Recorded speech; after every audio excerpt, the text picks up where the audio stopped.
story of Myrt and Marge.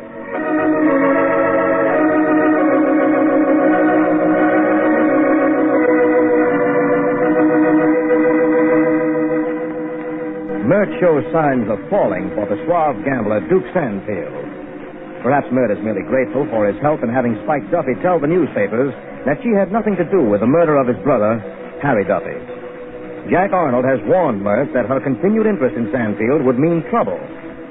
In just a moment, we'll see what happens in today's episode of the story of Myrt and Marge.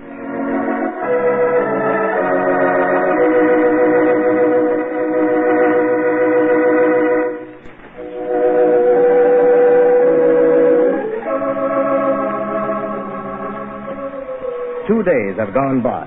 Let's go up to Myrt and Marge's apartment. It's mid-morning. The girls have just had their breakfast. Margie is talking. Myrt, will you tell me something? What, dear? Do you really like Mr. Sandfield? Well, I don't know whether I do or not. The fact that he's a gambler lets him out as far as I'm concerned. But if he were in some decent line of work, I think I could like the man pretty well. He has a most charming manner and respect for women, regardless of his profession. Do you remember what you said to me one time? What was that, Margie? When the right man comes along, it won't matter whether he's a millionaire or a ditch digger, that I'd think and act automatically. Well, don't worry about me, little Margie. I'll do a lot of thinking before I fall for any man again. So let's put Mr. Sandfield out of our minds. We've got other things to think about. I'm wondering if we're going to be bothered by those Houston mugs again. I am, too. Remember what Jimmy said about overhearing him talking about you and me being mixed up with the Duffy gang? Seems funny that Jack Arnold doesn't round up this Pete and Belden instead of concentrating on Spike Duffy. I suppose it was on account of your disappearance and because they were on the hunt for Jimmy. I wonder if Jack's heard from Jimmy. Those shots we heard the night he went down the fire escape must have been the backfire of an automobile. Because Mr. Arnold and his men looked all around the place that night and couldn't find any trace of Jimmy. And the policeman who was standing down at the head of the alley said he hadn't heard any shots. Oh, I'll get it. Oh, okay. Hello? Oh, good morning, Jack. Yes, all right. Oh, is that so? No, everything seems quiet on the Western Front this morning. Oh, you did? Well, where is he? I'll have Margie write that down, Jack. Oh, Margie, Jack got a telegram from Jimmy. Oh, I'm so glad that he's okay. Yes, he's in Albany. Here's the address. 106 Davis Street. 106 Davis Street. I'll write that down. Here's a pencil. I'll write it on the telephone pad. Hello, Jack. Margie's writing the address down. Oh, you are? Well, when will you be back? Oh, tomorrow. All right. Here she is. Margie, Jack says he has something to tell you. Oh, okay. Good morning, Mr. Arnold. Yes, it is. Oh, have you? Oh, I'm so happy about it, Mr. Arnold. Wait until I tell Myrtle. Oh, Myrtle, Mr. Arnold says he's got my decree of adoption. Good. Hardly wait till I tell Mother about it. Uh-huh. Yeah, you've the papers and everything all ready. Oh, all right, Mr. Arnold. Washington tomorrow. Oh, all right. Yes, I'll tell her. No, we won't. Oh, and thank you again so much. Goodbye. Mr. Arnold's going to Washington. He'll be back tomorrow. So he told me, dear. Oh, Myrtle, isn't that wonderful about the decree? Now I'm really Marguerite Minter with a father and mother all to myself. That's wonderful, Margie. Oh, Myrtle, Mr. Arnold said for us not to leave the house until showtime. Oh? And if anybody phones us, we're not to answer any questions. I'm going to sit right down and write to Mother. Gosh, Mother has no idea what's been going on the last few weeks. I've been telling her that Jimmy was all right and that we've been fine. I guess I'll just tell her that Jimmy's gone to Albany to work or something like that. What shall I tell her, Myrtle? Oh, use your own judgment, dear. Where's the ink? Right under your nose there. Okay. Well, now I'll get at this letter right away. Well, I'm going downstairs to the food shop to get something to eat in the house. We're just about out of everything. We're not supposed to go out of the building. But, Myrtle, will you get me a box of face powder in the drugstore? Yes, and nobody's going to bother me if I get some magazines up in the middle of the block at the stationery store. And I guess I'll leave some dresses at the cleaners. Oh, say, will you get me some stamps, Myrtle? Then Ben can mail my letter for me when I get it finished. All right. Anything else? Oh, yeah. Get 10 cents worth of dog meat for Jackie. Before you think of anything else, goodbye. Goodbye. Say, Belden, get back here quick. There's that dame. Which one? That spear dame. She's going out. The other one must be alone. We'll go in and switch that little dame. Oh, let's wait until the elevator goes down. Okay.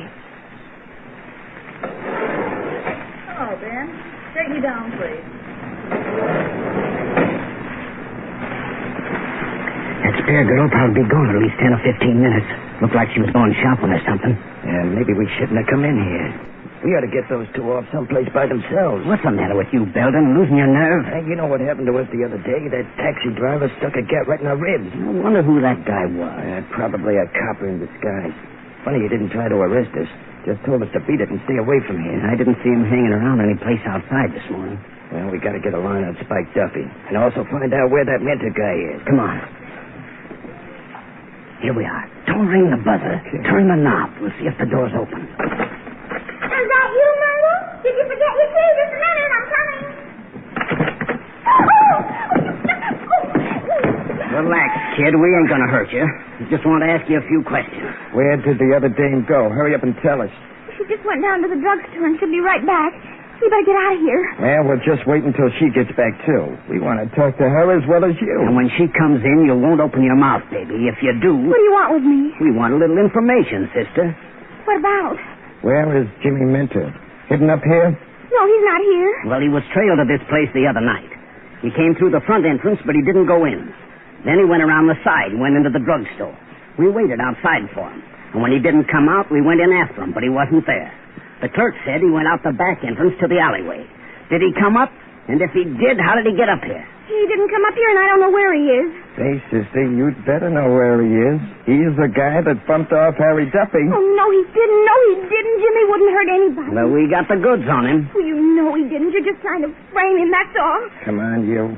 I want you to tell me about this spear dame. What she's doing hanging around with Spike Duffy's Oh, outfit. you let go of me. We don't know anything about Spike Duffy. I never saw Mr. Duffy. Mr. Duffy.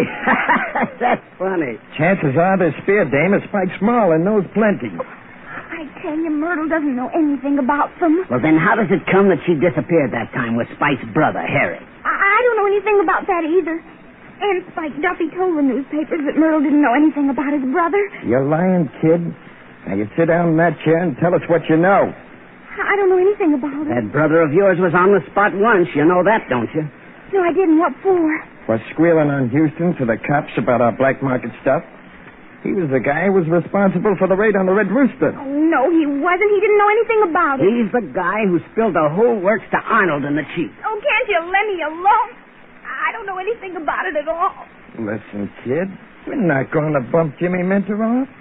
All we want to know is what he knows about this Duffy bunch. They're in town here for no good reason. Some of them have been hanging around the Red Rooster, and we want to know what their game is. Well, how should I know anything about it? I don't know anything about racketeers. I work in a show. A lot of you dames know plenty besides how to dance. You better get out of here. Myrtle will be back here any minute. Yeah? Well, we're just waiting for that dame. She can probably give us a real dope. Let me tell you something, sister. If we find that brother of yours has been double-crossing us again, he's going to be pushing up the daisies before long. So now you better spill it. Tell us where he is. Because we'll find him whether you do or not. I tell you, I don't know where he is. I wouldn't tell you if I did. Well, can you beat that? A real tough character.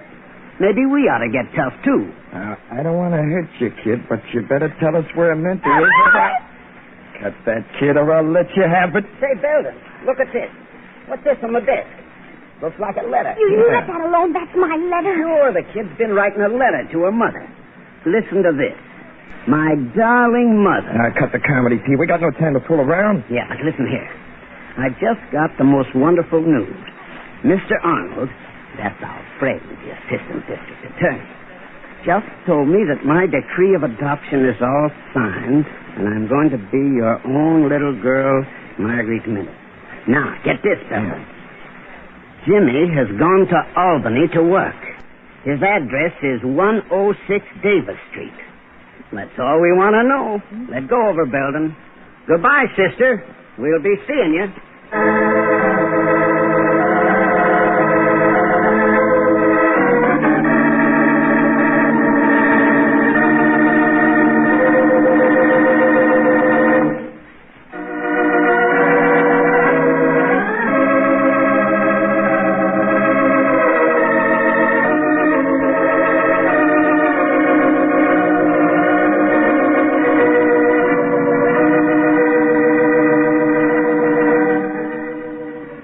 Danger again. The Houston gangsters know where Jimmy Minter is, and they won't lose any time getting after him. Will the mobsters catch up with Jimmy? And what has happened to Duke Sanfield's man, Slim, who was supposed to be guarding the girls? Be sure to listen to the next exciting episode of our story of Myrt and Marge. This is Andre Baruch speaking.